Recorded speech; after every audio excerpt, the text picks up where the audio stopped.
Praise the lord ప్రియులారా, ప్రభు మాట్లాడుతుండగా విందాము. నేను ఒకరోజు విజన్లో ఏం చూశానంటే ఒక ప్రవక్తను చూశాను. ఆ ప్రవక్త నాకు ముందే తెలుసు. ఆయనకు నేను ఫైనాన్షియల్గా కూడా హెల్ప్ చేసేదాన్ని. ఇంకా తను కొన్ని విషయాలు మాకు తెలపడం జరిగింది. అది ఎలా జరిగిందంటే, మా చుట్టాలు తమ ఫంక్షన్లో ఆయనను ఇన్వైట్ చేయడం ద్వారా మాకందరికీ పరిచయం చేశాడు.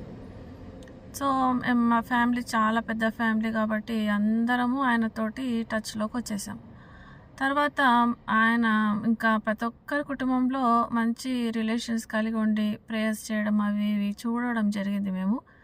సో నేను కూడా పాస్టర్ని కొన్ని విషయాలు, ప్రవక్తని, పాస్టర్ కాదైనా ఆ ప్రాఫిట్ని నేను కొన్ని విషయాలు అడగడము అవి జరిగింది.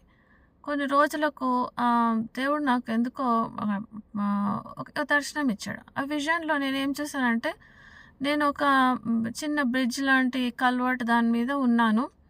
ఎవరో ఇద్దరు చాలా పెద్ద స్ట్రాంగ్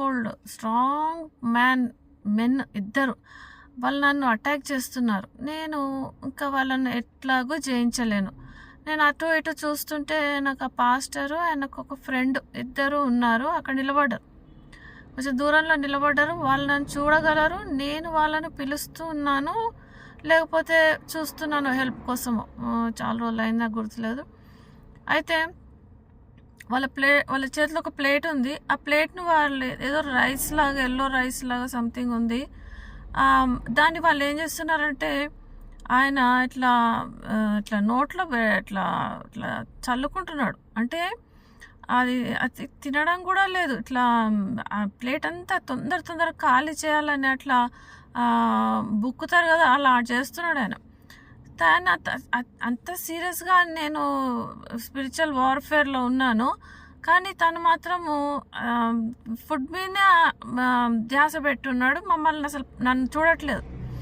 నాకు ఈ దర్శనం మీనింగ్ ఏంటి ప్రభువా అని నేను అడిగినప్పుడు దేవుడు నాకేం చెప్పాడంటే, చూడు ఆయన ఒక అబద్ధ ప్రవక్త. తర్వాత తెలిసింది ఏంటంటే, ఆయన ఒక రింగ్ పెట్టుకుంటాడంట చేతికి, ఒక వేలుకు ఏదో రింగ్ పెట్టుకుంటాడంట. ఆ పవర్ఫుల్ రింగ్ తోటి మన విషయాలు మనకు చెప్పడం జరుగుతుంది.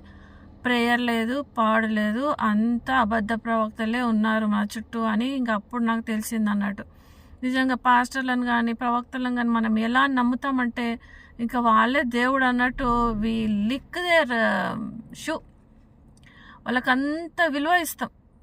దేవుని నాన్న పక్కన పెడతాం, కానీ వీళ్ళని చూస్తే గజగజ వణుకుతాం.